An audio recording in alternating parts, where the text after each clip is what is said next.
Both the High Court of Guyana and the Court of Appeal had ruled that the presidential two-term limit, as set out in the Constitution, had been unconstitutional. But the government believed that the 2001 amendments to the Constitution was intact and therefore challenged the appellate court's decision at the Caribbean Court of Justice.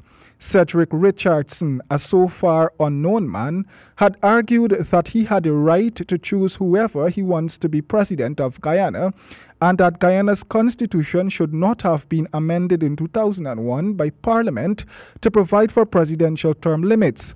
He had contended that the relevant articles could have been amended only by a referendum, a position that had been upheld by then Chief Justice Ian Chang. He had ruled that the amendment of Article 90 of Guyana's Constitution by way of Act 17 of 2001 infringed on Articles 1 and 9 of the said Constitution. In handing down his decision, CCJ President Justice Dennis Byron said that Mr. Richardson might have been misinformed. But according to the international standards, residence requirements are allowed, provided they are reasonable.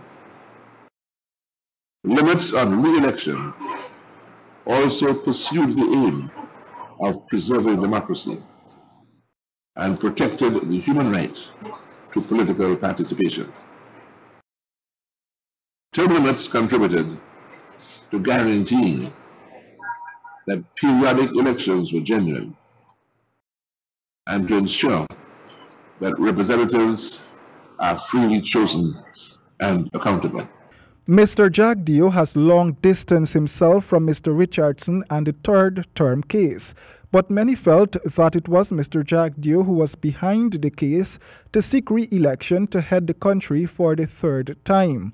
The court, after examination of the historical background of the amendment to the Constitution, noted that it was passed unanimously by the National Assembly during President Jagdeo's term in office.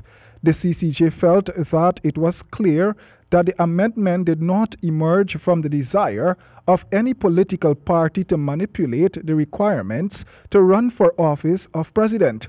The CCJ concluded that the Constitution was amended after extensive national consultation and therefore represented a sincere attempt to enhance democracy in Guyana.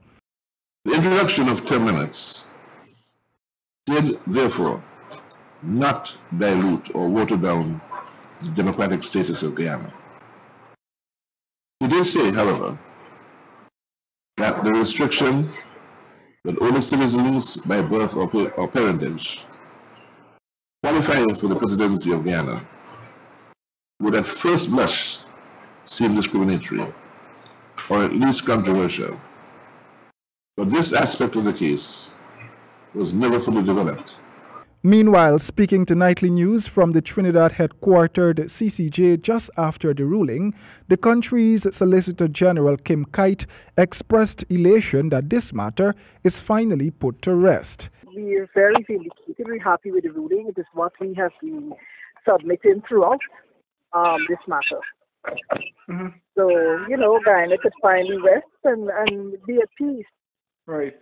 What has happened is that the people spoke through their representatives in Parliament. Right.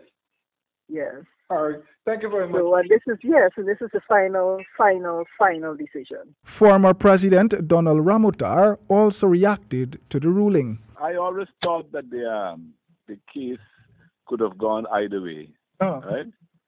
But I am not dissatisfied with the ruling of the CCJ because I think that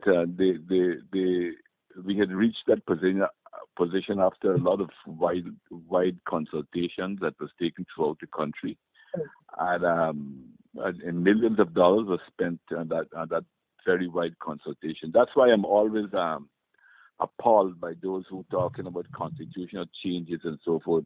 If Mr. Jagdeo had intentions to run for president for a third term, the ruling by the Caribbean Court of Justice has made clear to him that he is not fit and proper to do so. Royd and James, GP Nightly News.